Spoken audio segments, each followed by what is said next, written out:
Qui nous attend chez Morningstar. Bonjour Mathieu.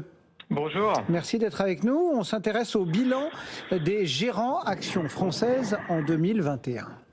Oui, dans un contexte d'une bourse de Paris très positive, comme la plupart des marchés actions dans le monde l'année dernière, l'indice CAC 40 a progressé de 31% en 2021.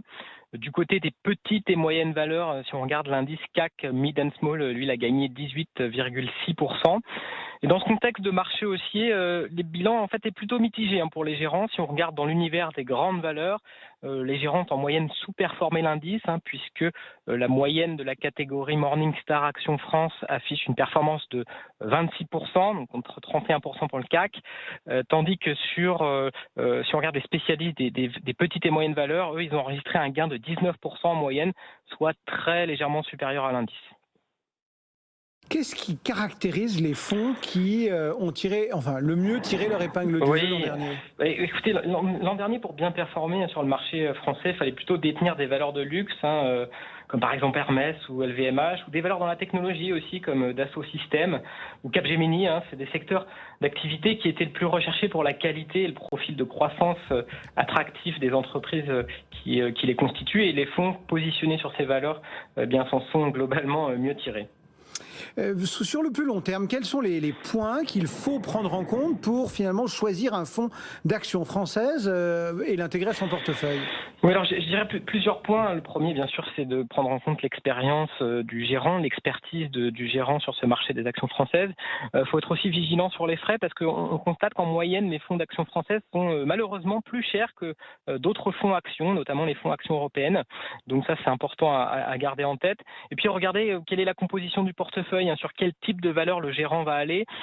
S'il est par exemple plus exposé aux petites valeurs, c'est un risque à prendre en compte. Les petites valeurs, c'est vrai, offrent un potentiel de performance plus important sur le long terme, mais généralement avec une volatilité plus élevée que les grandes capilles et donc un risque plus important pour l'investisseur. Des idées de fonds à partager. Vous fouillez généralement votre base pour nous illustrer le propos. Oui, tout à fait. Alors, 3 idées de fonds aujourd'hui. Un fonds qui est géré activement et 2 fonds indiciels, donc gérés passivement. Du côté des fonds actifs, le fonds Moneta Multicap, géré par Romain Burnand, reste pour nous une valeur sûre. Romain Burnand, c'est vraiment un gérant qui connaît très bien le marché des actions françaises. Il s'appuie aussi sur une équipe d'analystes qui est expérimentée. Alors cette équipe, elle était un petit peu remaniée en 2020 parce qu'il y avait un départ de l'un des cofondateurs de la société qui a été à gérer. Mais on pense que globalement, cette équipe elle fait toujours partie des meilleurs sur ce marché. Alors l'année dernière, c'était pas forcément vrai puisque le fonds n'a pas forcément beaucoup brillé en 2021 avec une perf en retrait par rapport au CAC 40, notamment parce que son portefeuille avait pas mal de petites et moyennes valeurs qui ont sous-performé. Mais sur le long terme, c'est vraiment un fonds qui conserve un excellent historique de performance. C'est l'un des meilleurs de sa catégorie sur 5 ans, sur 10 ans et depuis son lancement en 2006. Il a évidemment largement surperformé le CAC 40 et on pense qu'en fait il a toujours des atouts pour continuer à surperformer sur le long terme. C'est un fonds qui est noté Silver. Et je vous le disais, on peut aussi envisager une approche passive sur le marché français pour avoir une performance qui va être très proche du CAC 40. Mais au moins, vous ne prenez pas le risque de sous-performance qui peut être associé à un gérant actif.